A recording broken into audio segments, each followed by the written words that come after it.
말씀 보겠습니다. 욥기 28장입니다.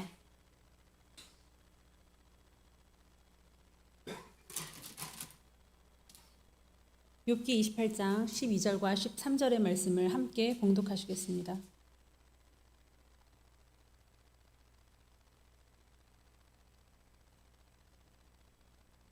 네, 함께 읽겠습니다. 그러나 지혜는 어디서 얻으며 명철이 있는 곳은 어디인고 그 길을 사람이 알지 못하나니 사람 사는 땅에서는 찾을 수 없구나.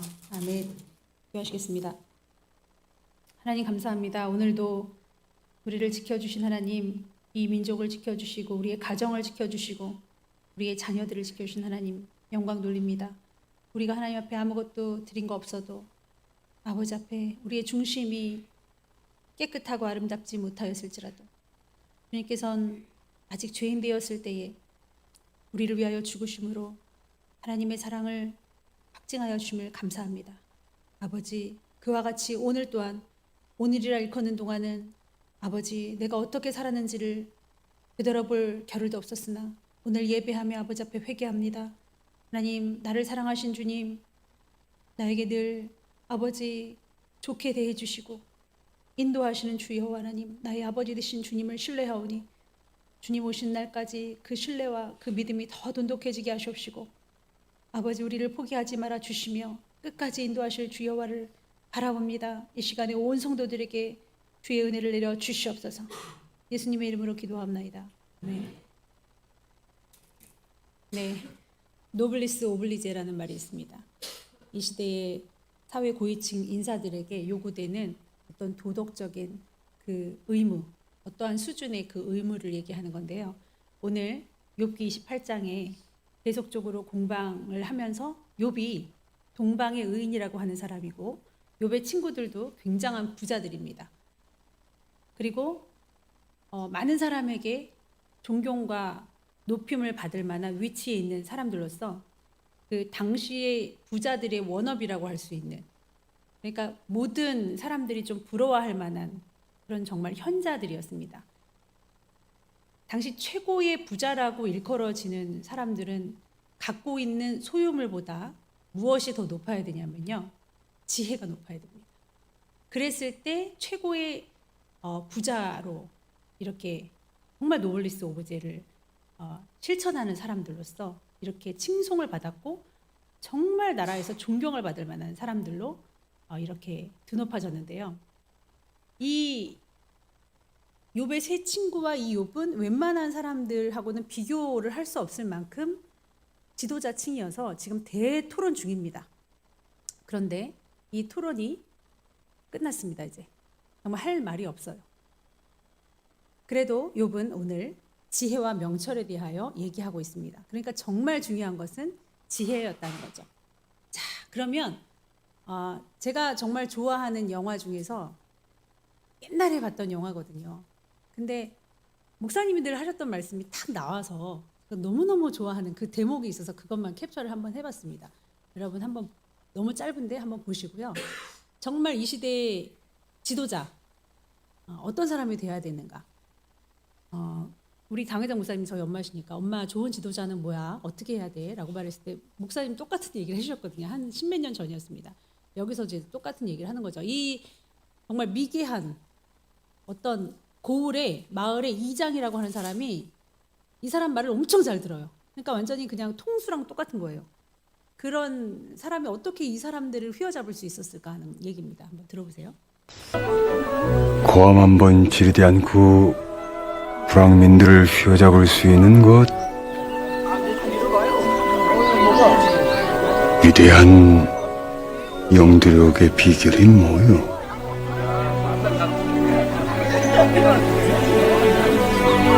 뭐? 아니 무슨 바로 이거거든요. 다시 앞으로.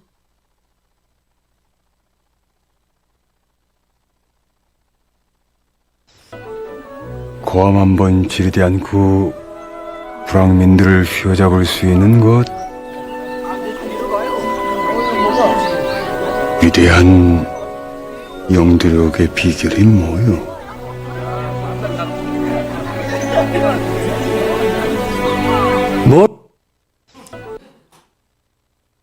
어떻게 이렇게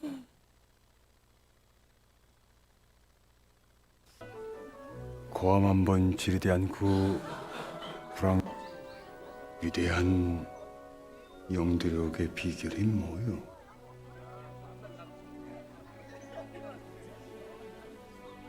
뭐를 많이 매개이지 뭐.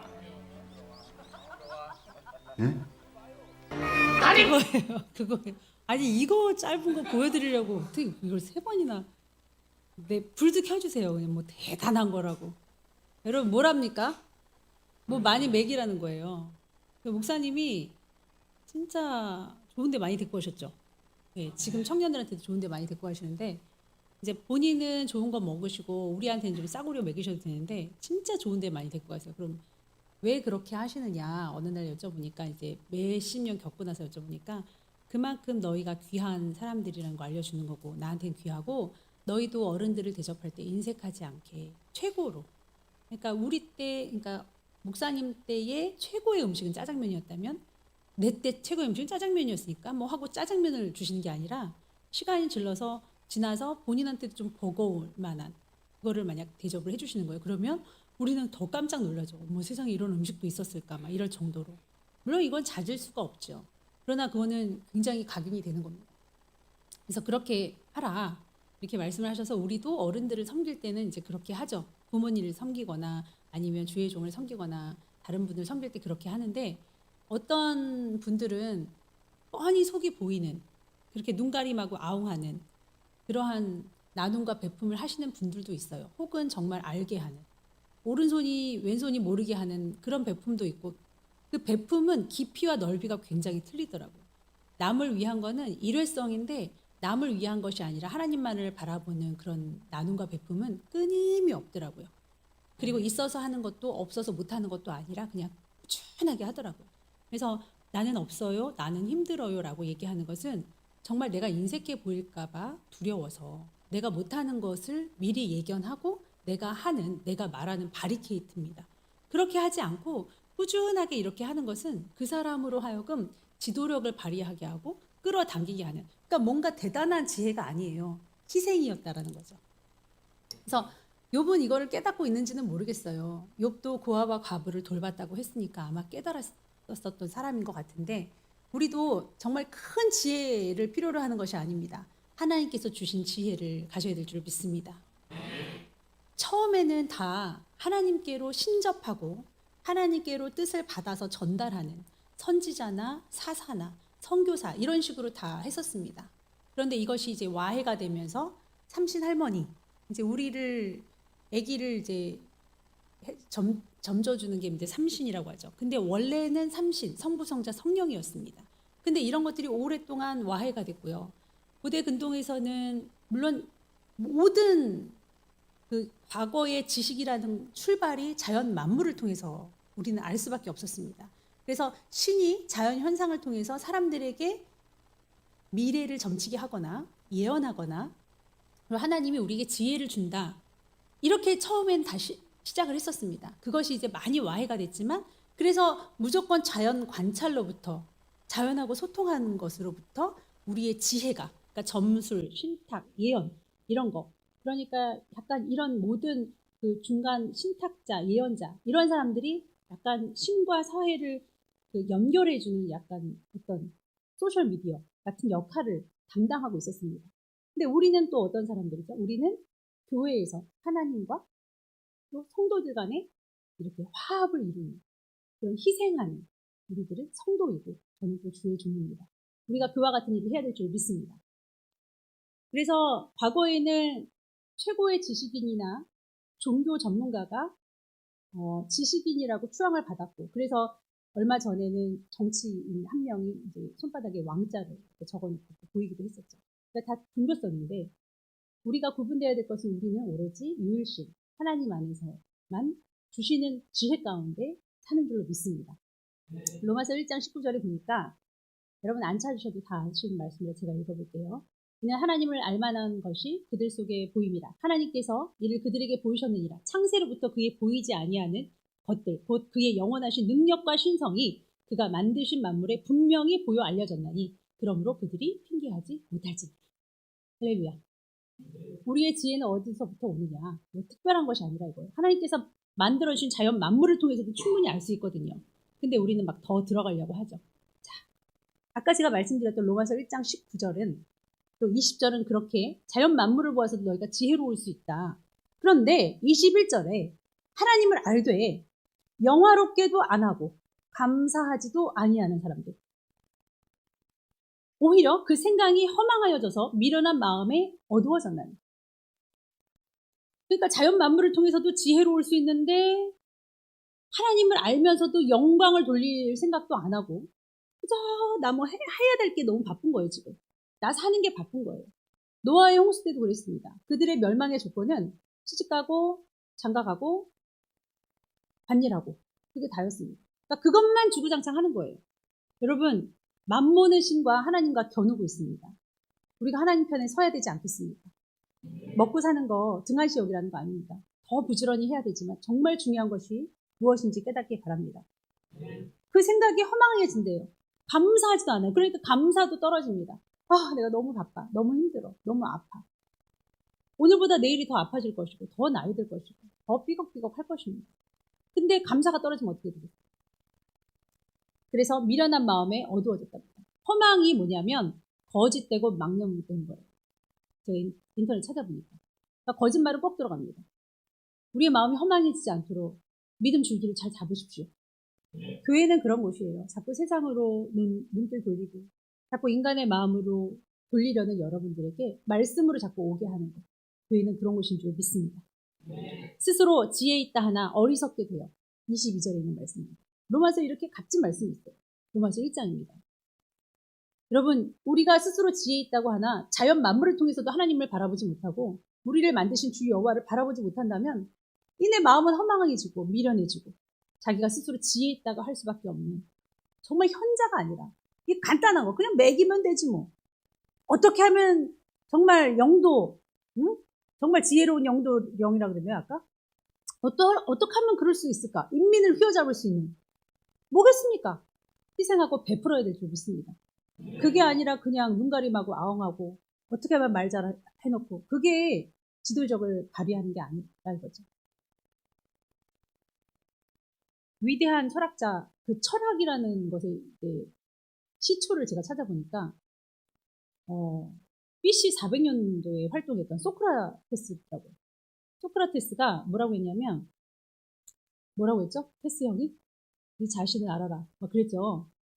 그 사람이 문제 삼았던 거는 자연이 아니라 자연 만물을 통해서 지혜를 찾으려고 했던 고대 근동의 그 사상하고 틀리게 거기서 이제 한층 업그레이드 된 모습을 볼 수 있습니다. 자연이 아니라 인간이라는 거예요. 자연이 아니라 인간이다. 그러니까 그 인간은 무슨 인간이냐면 그냥 짐승 같은 인간이 아니고요. 영혼으로서의 인간인 거예요. 그러면 이 영혼은 뭐냐면 그 기능적인 요소가 지혜라는 거예요. 그래서 거기서 인간이 영혼을 잘 가꾸는 것은 그 지혜를 사랑하는 것이다. 소크라테스가 이렇게 말했어요. 그것이 곧 철학이라는 겁니다. 여러분 철학 좋아하시는 분들 계시죠? 철학하면 뭔가 굉장히 막 심도 있고 깊이 다루는 것 같죠? 철학은 거기까지 간 거예요. 문제 제기는 잘했어요. 우리 인간이 동물처럼만 막 먹고 자고 싸고 이게 다가 아니다. 뭔가 지혜를 갈구해야 된다. 지혜를 사랑하는 영혼이 있다. 이렇게 해서 인문학적으로 가는 건지는 모르겠지만 지혜를 잘 표출해내서 인간을 바라본 거기까지 간 거예요. 근데 여러분 그 지혜를 만드신 인간을 만드신 하나님께로 가야 될 줄 믿습니다. 그래서 제가 막 이제 이리저리 막 찾아봤어요. 욥기가 굉장히 심오한 철학책이라고 했잖아요. 그래서 사회학은 어땠을까? 산업이 막 발달하기 시작할 때부터 사회학이 막 막스 베버라든지 칼 마르크스라든지 막 이런 사람들이 좋은 얘기 엄청 많이 했더라고요. 근데 답이 있을까? 유토피아를 이 땅에 건설하고 민중들의 나라를 만들 수 있을까? 정말 유토피아적인 생각이더라고요. 그러면 그 다음 르네상스를 지나서 인문학을 가보니까 뭐 플라톤도 있고 오늘 테스 형도 있고 많이 있죠. 근데 그분들이 그 인문학을 보니까 의견 일치가 안 돼요. 우리 한번 보겠습니다. 제가 두산백과를 찾아보니까요. 제가 아까 말씀드렸던 철학이 뭐냐면요. 필로소피아라는 겁니다. 필로가 사랑하다. 소피아가 지혜입니다. 소피아 그러잖아요. 그래서 그거에서 유래한 겁니다. 그러니까 지혜를 사랑하는 거예요. 그러니까 우리의 영혼의 기능이 뭐라 그랬죠? 지혜라 그랬죠. 그러니까 지혜까지는 원해요. 그런데 이 지혜를 사랑하는, 애지하는 학문이 바로 철학인데, 철학이라는 글자도 바로 그 애지. 근데 아직 무엇을 연구하는 학문인지는 알 수 없다. 아까 지식백과에 찾아봤을 때 그렇게 나와 있습니다. 철학 이외의 학문 가운데 그 이름을 듣고 그 내용을 전혀 알 수 없는 학문은 드물어요. 경제학이면 경제학, 사회학이면 사회학, 뭐 다 알아요. 근데 물리학 뭐 아는데 이 철학의 경우는 그 이름만 듣고는 그 내용을 이해할 수가 없고 아직 그 이념이 이루어지지가 않았습니다. 의견이 일치가 안 됐습니다. 그럼 결국은 뭐예요? 모른다. 모른다 이거예요. 여러분, 이 인문학은요, 정말 그 중세시대에 아주 주요 과목 중에 하나였습니다. 진짜 지식을 논한다는 사람들은 이 인문학 모르면 안 되거든요. 그런데도 아직까지 몰라요. 여러분, 우리 인간이 알 수가 있을까요? 그러나 우리는 압니다. 우리는 성경이 있으니까요. 그래서 이 필로소피아라는 지혜를 갈구하는 이 오래된 이 철학, 무엇을 연구하는지도 모르는, 아직까지도 모른다 두산백과에 나오는 이 철학. 소크라테스도 몰랐습니다. 석가모니도 모르고 죽었습니다. 결국은 모른다 했는데 오늘 욥은 알았나? 친구들은 알았나? 한번 보겠습니다. 우리가 읽은 겁니다. 12절. 그러나 지혜는 어디서 얻으며 명철이 있는 곳은 어디인고 그 길을 사람이 알지 못하나니 사람 사는 땅에서는 찾을 수 없구나. 압니까? 모릅니까? 모릅니다. 모르는데 아는 척하지 맙시다. 자꾸 안다고 하잖아요. 그래서 개똥철학 가지고 막 애들 앉혀놓고선 영웅놀이 하잖아요. 제가 그랬죠. 병정놀이 하고 싶지 않다고. 어느 때 그런 마음이 들었냐면요. 아이들이 순종을 잘하기 시작했을 때, 제 말에 순종을 잘하기 시작했을 때 병정놀이 하지 마 정이야. 네가 뭔데? 그야말로 제 스스로 이랬습니다. 꺼져. 저리 가. 그냥 가만히 있는 저에게 제 스스로에게 그랬습니다. 교만 물러가. 가라고. 으쓱대지 마. 예수 이름으로 물러가. 이정희는 물러가. 제가 잡은 게 아니라 하나님이 역사하셔서 제가 쓰임 받은 거겠죠.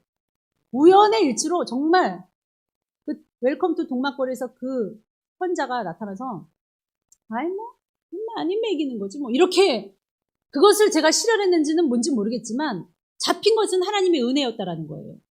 내가 뭐 알아서 한 게 아니에요. 말 잘 들으니까 내 생각에는 이런 것 같은데 지금도 무수히 물어봅니다. 물어봐도 제가 잠깐 기도해 볼게. 내 생각이 그런 것 같은데 그건 내 생각일 뿐이야. 난 하나님이 아니니까. 하나님은 이런 걸 좋아하실 것 같아. 이건 정말 아닌 것 같아. 그러고 또 두려워합니다. 그거지 뭐 영웅놀이 하고 있으면 저는 추락해요. 끽 하고 추락한다는 거죠. 맨 처음 우리들, 믿음의 사람들, 현자라고 하는 사람들, 지혜자라고 하는 지도자들, 부모들이 알아야 될 것은 인간은 모른다라는 거예요. 그걸 인정을 해야 돼요. 여기 나와 있는 모든 말들이 친구들이 인과응보, 권선, 징하게 얼마나 보기 좋습니까? 착한 사람은 복받아. 악한 사람은 벌받아. 근데 그걸로 설명이 안 되잖아요. 착한 사람도 안 좋게 되고 불행을 당하고 나쁜 사람도 잘 살고 이거 어떻게 설명을 못 하잖아요. 그럼 결국은 모른다예요. 따라하십시오. 너도 나도 모른다. 제발 모른다라고 생각하시고 아버지 앞에 맡기십시오. 전쟁에 잔뼈가 굴렀던 다윗이 항상 하는 짓이 뭐였냐면 하나님 전쟁에 나가리까 말리까. 그러면 아까 제가 말씀드렸던 많은 그 점술가나 예언자들이나 복술가 이런 사람들 보면요. 항상 점을 친다고요. 점을 치거나 아니면 그동안 했었던 판례들, 사례들을 기록을 해요. 기록을 해서 똑같은 상황을 만났을 때 이렇게 해라고서 이렇게 소셜미디어로 그 빅데이터로 남겨놨습니다. 소셜미디어를 자청하면서 빅데이터로 남겨놨어요. 그게 이제 무슨 어떤 점술 책 같은 거일 수도 있겠죠. 그런데 우리는 그런 사례로, 인간적인 사례로 하지 않습니다. 우리의 미래, 우리의 끝까지 다 조명된 하나님의 완벽한 책이 바로 성경책입니다. 그러니까 이거 외에는 우리는 말하지 않는데 완전히 완벽하죠. 그러니까 저는 하나님 놀이를 하는 게 아니라 하나님 노름을 하는 게 아니라 저는 아무것도 아닌 거예요. 그냥 단지 마이크입니다. 그리고 하나님 말씀을 그저 사명자로서 대언할 뿐입니다. 아무 영광도 제게는 소용이 없고 완전 상관이 없습니다. 여러분도 그런 줄 믿습니다. 우리가 우연히 맞춘 거, 하나님이 지혜를 줘서 어떻게 잘 안내된 것이 그저 쭉 그렇게 갈 수는 없어요. 우리도 항상 하나님께 묻고 묻는 겸손한 사람이 되어야 될 줄 믿습니다. 우리 이주영 전사님이 옛날에 학원 다닐 때 그 수능 뭐 한번 떨어지고 뭐 2차, 3차 이렇게 했던 분들이 이제 자주 오셨어요.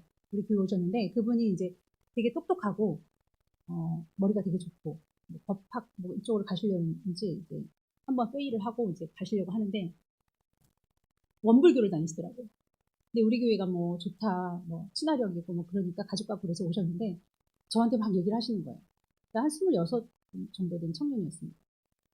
그래서 결국은 얘기하는 게 내 안에 있는 하나님을 깨운다는 거예요. 자기는 무슨 여기서 조금 저기서 조금 막 이런 얘기를 하더라고요. 엄청 학구적으로 막 얘기하는데 제가 이렇게 얘기했습니다.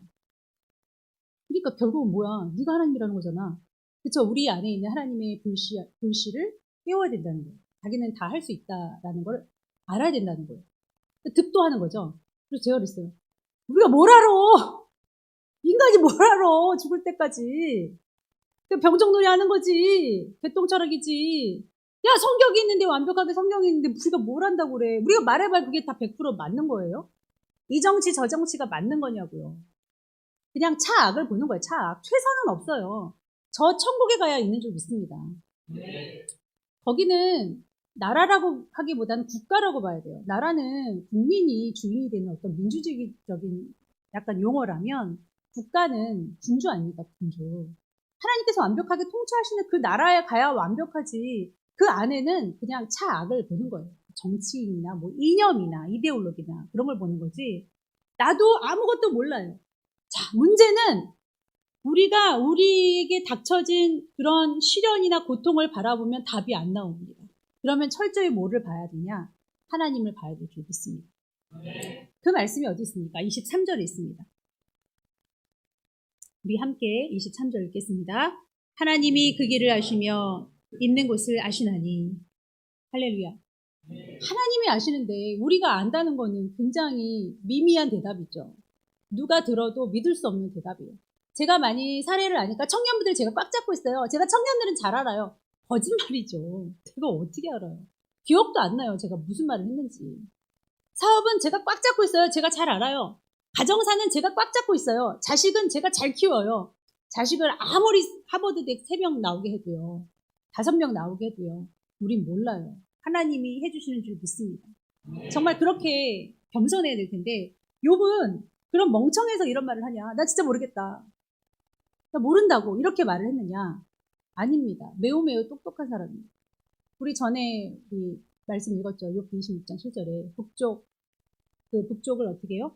허공에 펴셨고 그리고 지구를 공중에 매달어 그 만류인력의 법칙을 1600년도에 그 뒤늦게 나온 만류인력의 법칙 공중에 이렇게 둥둥둥 이렇게 팡 터지지도 않고 팽 떨어지지도 않고 그걸 어떻게 설명을 했겠습니까?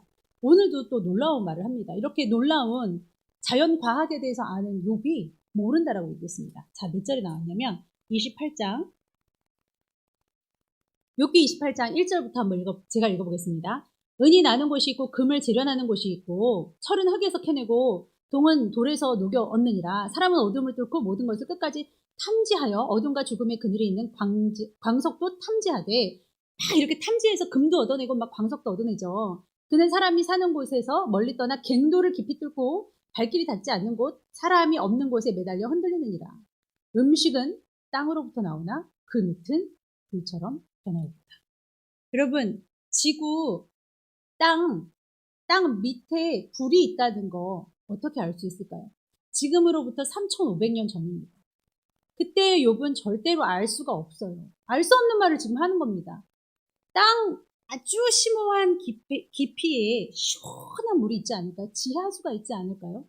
그런데 이런 말을 하는 겁니다. 자, 1905년도에 안드리아 모호로비치라는 사람이 지구 과학자입니다.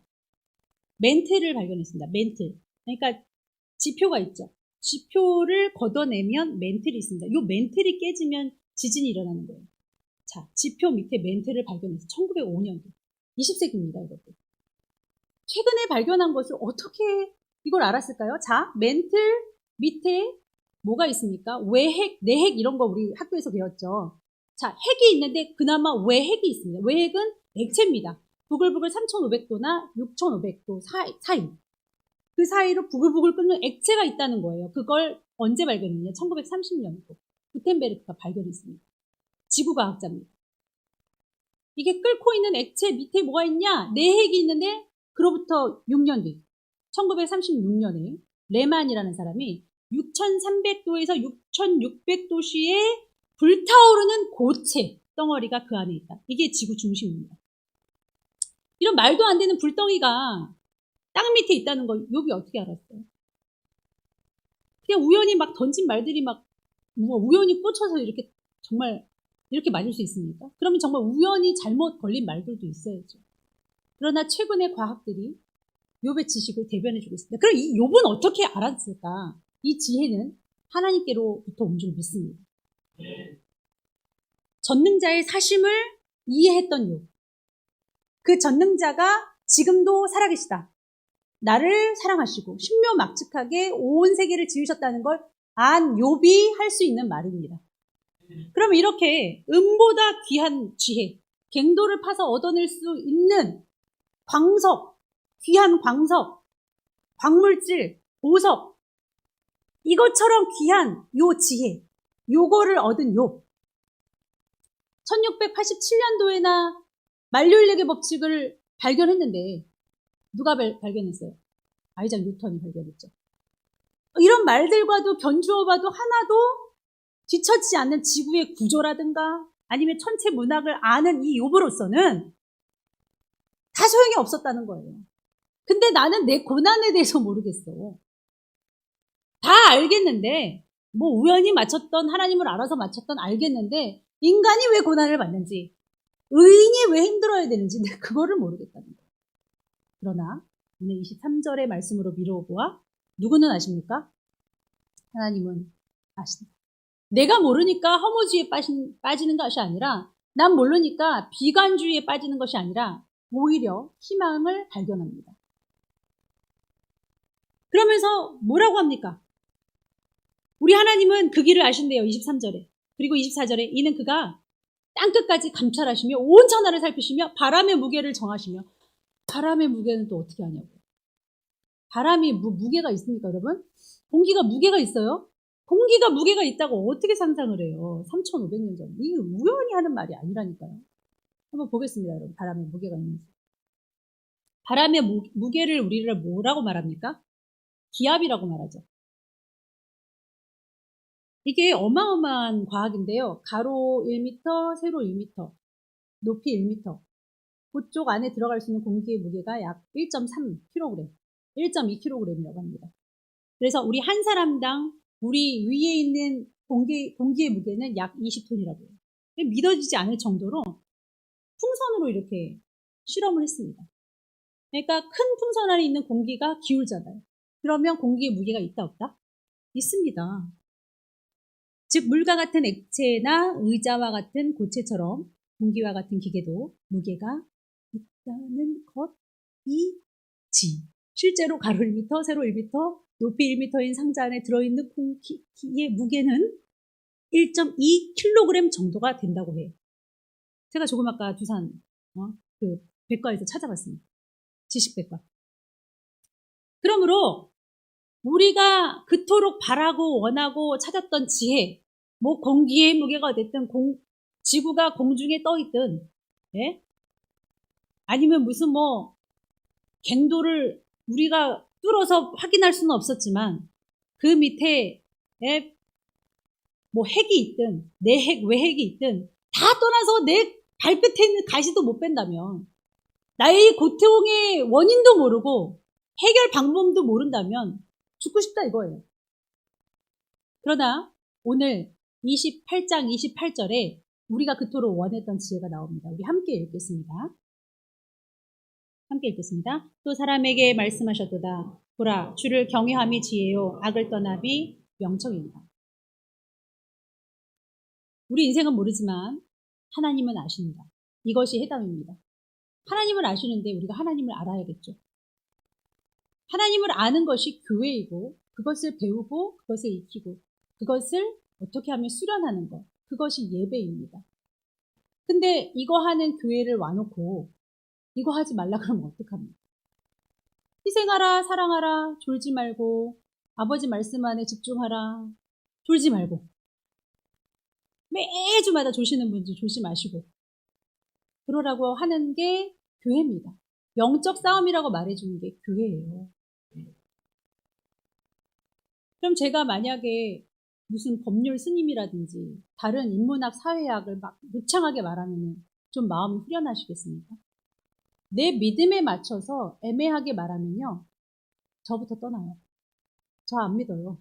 제가 왜 그런 하나님을 믿습니까? 생명 걸었어요, 저는. 그 정도 아니면 돈이고 뭐고 가장 중요한 것은 저는 하나님이에요. 그 정도 안 되면 여기 서지도 말아야죠. 그렇게 산 사람들이 순교자들이고 예수님입니다. 그 모습 본받으려고 하는 게 여러분들이에요. 저도 만약에 없지만 여기 학생들 아무도 없을 겁니다. 그렇게 애매하게 가르치고 진화론, 창조론 짬뽕해서 부드럽게 가르치고 감정에 호소하지 않고 예? 편안하게 가는 그런 교회는요. 생명력이 없어요. 요번에 이재훈 전사님 심호하시는 그 교회 청년들 그리고 담임 목사님 우리 청년들 축구 배틀을 떴다고 합니다. 근데 거기는 청년이 다 죽어가지고 교회는 큰데 성도는 많은데 청년이 없는 거예요. 하나도 진짜 안 나오는데 한 3명으로 나온다니까 3명. 왜 안 나오냐면 막 문화나 어떤 그런 콘텐츠들로 요즘에 다 밀잖아요. 그러니까 그거보다 적인 곳으로 가죠. 교회는 그런 곳이 아니잖아요. 말씀으로 막 가르쳐야 되는데 안 받아들이니까 힘들잖아요. 그럼 더 정말 말씀으로 해 붙여야 되거든요. 그러니까 그걸 못 하시는 거예요. 애매하게 설교 검열하고 성도들이 불편할 건 다 하면 안 돼. 다 이렇게 자르는 바람에 말씀을 오로지 가르치지 못하고 죄 이런 거 말 못 하신답니다. 그러다 보니까 청년들은 아예 나오질 않는 거예요. 그러니까 우리 청년들이 너무 이쁜 거예요. 어떻게 이렇게 이쁜 사람들이 있냐고 매번 하자고 그랬대요. 그래서 우리 선혜이가 그랬답니다. 아니요. 절대 그러지 않습니다. 한 번만으로 끝냅니다. 원래 이랬었습니다. 왜냐하면 이종 전사님이 잘하시고 하니까 했지. 우리 남성교 어르신들도 챙기지 못하는 주제에 저희는 싫습니다. 여러분 남성교 어르신들은 같이 족보도 해주시기 바랍니다. 아마 피곤하시다고 할 수도 있는데 이렇게 같이 좀 해가지고 몸도 좀 이렇게 치시고 이렇게 서로 이렇게 하고 아마 쓰러질 건데 정말 청년들은 원하고 있습니다. 그래서 우리는 온전한 믿음으로 정말 믿음으로 훈련받을 수 있는 그런 교회가 돼야 될 줄 믿습니다. 고린도전서 1장 21절 보겠습니다. 고린도전서 1장 21절.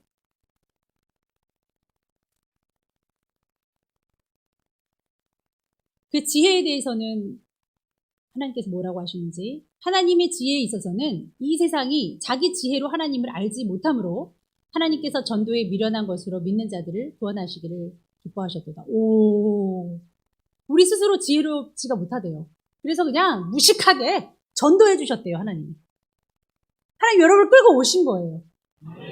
그러면 믿음은 들음에서 나기 때문에 영적인 음식으로 먹은 거대로 반응할 수밖에 없기 때문에 믿음의 말을 들으면 잘할 수밖에 없습니다.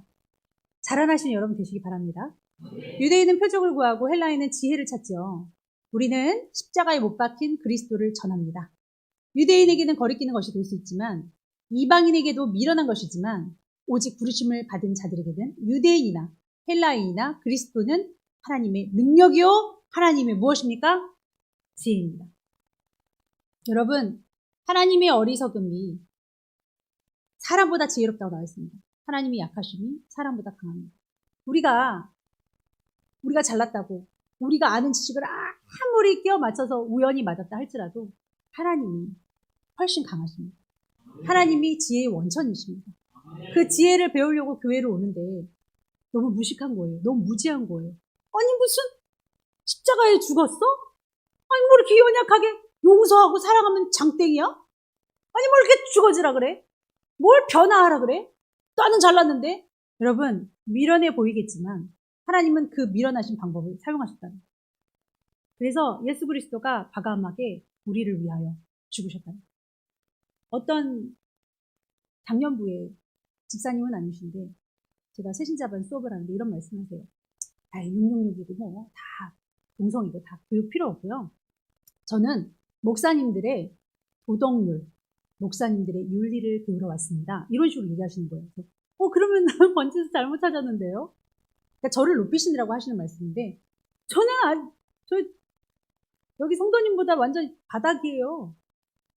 뭐 청년들 꽤나 저를 따른다고 해서 제가 대단한 줄 알았는데 배울 거 한 개도 없습니다. 저는 그냥 벌레 같은 사람인데 하나님의 긍휼을 받은 죽지 못해서 정말 이거라도 하고 있는, 이거라도 해야 천국을 보내주실라나, 이 정도는 해야 하나님이 괜찮으실라나 하는 정말 가장 버러지 같은 주의 종입니다. 저한테 무슨 도덕률을 배우고 수도승, 득도, 예? 이렇게 현세를 떠나서 막 이렇게 깨끗해지고 싶은 그런 마음, 이런 것들이 종교인데요. 한 스님의 얘기를 한번 들어보겠습니다. 우리 한번 볼게요. 이 법률 스님이 이렇게 말씀하셨어요. 죽음의 두려움을 벗어나는 방법 중에 제일 좋은 게 죽어서 좋은 데 간다는 것이고요. 좋은 데 가도 못 만나잖아. 그래서 인도 사람은 더 좋은 아이디어를 만들어냈어요. 자, 다시 태어난다. 다시 태어나니까 죽는 게 겁 안 나죠? 다시 태어난다면 그럼 안 나겠죠. 그러니까 환생한다 이렇게 생각하는 거죠. 그러니까 죽어도 겁이 안 난다는 거예요. 좀 외출했듯이 갔다가 뭐 올 건데 그래서 죽어서 좋은 데 간다. 이런 것도 우리가 죽음의 슬픔과 두려움으로부터 벗어나기 위해서 죽음에서 다시 태어난다. 아주 옛날부터 사람들이 죽음의 두려움으로부터 확대하지 마세요. 벗어나기 위해서 생각해낸 건데 그러니까 진짜냐 거짓이냐 따질 필요가 없어요. 그러니까 우리가 다 생각해낸 거라 이거예요. 여러분 종교는 어차피 인간 중심입니다. 종교는 으뜸종, 가르칠 교회예요. 그래서 윤리나 과학으로도 설명할 수 없는 삶의 문제, 특히 죽음, 그 후의 문제 이런 것들을 해결하기 위해서 사람을 위로하게 좋기 위해서 만든 가르침. 그래서 어느 나라이든 종교는 존경을 받습니다. 그래서 진짜인가 가짜인가 이런 거 안 따집니다. 왜? 그것을 사람이 만들었다는 것도 알고 그리고 또한 사람을 위해서 만든 것이기 때문이다. 종교란 사람이 만든 최고의 가르침, 최고의 걸작품이다. 종교는 그런 거예요. 기독교는 종교입니까? 아닙니까? 우리 종교 생활하는 거 아니에요. 무엇을 얻기 위해서, 무엇을 달라달라 하기 위해서, 어떤 분량에 도달하기 위해서 하는 종교적인 활동이 아니에요. 기독교는 종교가 아니다. 왜? 사람이 만든 것이 아니라 하나님이 주신 생명이기 때문입니다. 자, 그러면 여러분 두려워하지 마시고 어떤 도덕이나 윤리를 배우기 위해서 우리가 갈고 닦으려면 여러분이 짱이에요. 저보다는 집사님들, 학생들이 더 짱이에요. 배울 거 하나도 없습니다. 성경은 그런 도덕이나 윤리를 포함하고 있는 것이지 그런 것만을 목표로 하는 것이 아닙니다. 아니면 무슨 복을 받기 위해서, 무슨 해답을 얻기 위해서, 무슨 아파트 하나 당첨되면, 자식 하나 잘 되면 다 초계처럼 던져버릴 그런 것들이 아니에요. 세상 거 다 얻고 내 생명 잃어버리면 무엇이 유익이냐 말씀하셨습니다. 우리는 생명을 얻기 위해서 하나님을 믿는 것이. 여러분, 제가 정말 애매하게 가르치지 않는 이유는 그겁니다. 애매하게 가르치고 싶어요. 저부터 하나님을 완전히 온전히 완벽하게 모시고 싶지가 않아요. 인간은 다 그렇습니다. 그러나 여러분 만약에 그렇게 가르치면요 자살합니다. 여기 학생들 꽤나 자살하고 싶었던 학생들이 있습니다. 그리고 손을 그었던 학생이 3명이나 있습니다. 여러분. 그었던 학생, 여기 스크래치가 났던 학생, 오늘부터 이제 당장 자식들 이제 손 걷어보시겠죠? 그들은 제가 물어보면은 세상에서 그 인터넷에 그 목회자가 자살을 해도 그거는 꼭 다 지옥 간다고 할 수 없어요. 이런 말들을 들었다는 거예요. 여러분 자살하면 지옥 갑니다. 생명은 우리 거 아니에요. 근데 그렇게 애매하게 가르쳐요? 그러면 제가 이렇게 확실하게 가르치면 막 믿음 강요한다고 그러죠. 여기는 그런 곳이에요. 말씀으로 가르치는 곳이고 완전하게 말씀으로 하나님 편으로 돌아가라고 저부터도 제 자신부터 푸시돼야 돼요. 저도 죽고 싶을 때 없겠습니까? 없었겠어요? 그러나 내 목숨 하나님께 드리고 싶지 내가 스스로 끊고 싶진 않다 이거예요. 학생들에게 그렇게 애매하게 가르치면 학생들 어떻게 하려고 그럽니까? 다 뺏깁니다. 여기 없습니다. 그러므로 우리는 하나님을 온전히 온전히 믿어야 되는 단체고 믿음으로 강요받아야 될 단체입니다. 여기는 그렇게 불과 같은 곳입니다.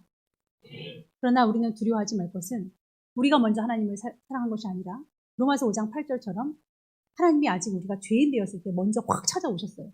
그리고 우리를 위하여 죽으심으로 하나님의 사랑을 확증해 주셨습니다. 그러므로 여러분 하나님 앞에 온전히 그 미련하다고 할 수 있는 십자가의 도를 실천하시고 완전히 하나님을 믿으시는 여러분 되시기를 축원합니다. 기도하시겠습니다. 하나님, 인생이 나의 지혜를 의지하지 말고 스스로 지혜 있다 하지 말며 나는 아무것도 몰라, 나는 결국은 인생일 뿐이야 라는 걸 먼저 인정하게 하시고 그렇다고 해서 모르는 것으로 끝나는 것이 아니라 온 인류를 지으시고 지혜자이신 지혜의 근본이신 하나님을 내가 아니 그 하나님을 내가 섬기리라 영원토록 믿음 안에 살리라 하는 온전한 믿음을 선물로 받기에 부족함 없는 우리 온 성도들 되게 도와 주시옵소서. 자꾸 교회에 또 믿음의 말씀에 맹신하지 말라는 불안감에 쌓이지 않게 도와 주시옵소서. 우리는 그렇게 하나님을 정말 완벽히 알수록 그 지혜이신 하나님을 얻을 수 있습니다.